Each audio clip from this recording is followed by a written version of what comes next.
salaamaaleykum mbokk yi nuyu di leen ziar seen mbokku Teben Techno di leen nuyu baax di leen jaajëfal di sant mbokk yi nga xam ne ñu ngi abonné suñu seen bi di kon Teben Techno di leen wax ñu gën a abonné boog boole ko zem ak commentaire ak partagé. xam naa vidéo bi def naa du gudd lool li ñu fas yéene wàll rek mooy ñu wër ñu laajte ne naka la ngay mën a def ba kenn du la jékki-jékki dugale ci benn groupe WhatsApp ca neexu la. waaw def naa loolu nekkul lu jafe lool dañuy dem ci application bi di WhatsApp. bu ñu duggee ci application bi di WhatsApp dañuy dem ci kaw trois points yi ci kaw te mooy yi taxaw ranceloo ni yii nii bu ñu fi duggee dañ fay dugg bu ñu fi duggee mu indi lu ñuy si table bi léegi dañuy ñëw ci fi ñu bind paramètre fii la ñuy dugg bu ñu fi duggee mu indi lu ñu lii boo ko defee ñu ñëw ci nga xam ne moo di compte fii la ñuy dugg fii ceeb ji nekk fii la ñuy ok waaw. léegi bu ñu okkee foofu noonu ñëw fii xomm li nekk te mooy bi ci kaw fii moom la ñu okkee léegi bu ñu fi duggee dañuy wàcc bi ci suuf su ñëwee fii nii fi ñu bind groupe fii nii la ñuy dugg bu ñu fi duggee dañuy gis ñett yu taxaw ranceloo bi ci njëkk bi mooy fi lu wert li nekk tomb bu wert bi fi mu nekk boo fa okkewee ba tomb bu wert bi nekk fi xamal ne ku mu mën a doon rek moo xam mu yor sa numéro moo xam yor sa numéro moom mën na laa dugal groupe bu ko neex nga bokk ci groupe boobu bu fekkee lu wert li dafa nekk foofu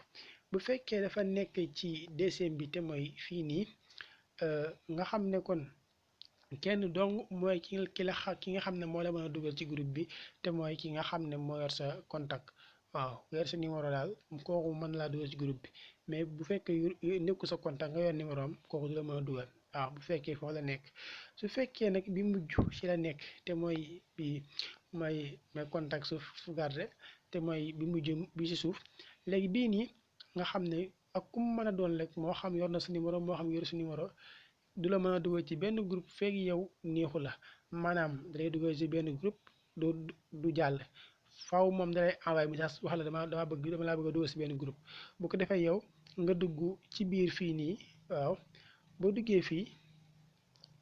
bi suuf boo fi duggee lii lay indi sa contact yëpp bu ko defee nag yow da ngay kose fii ci kaw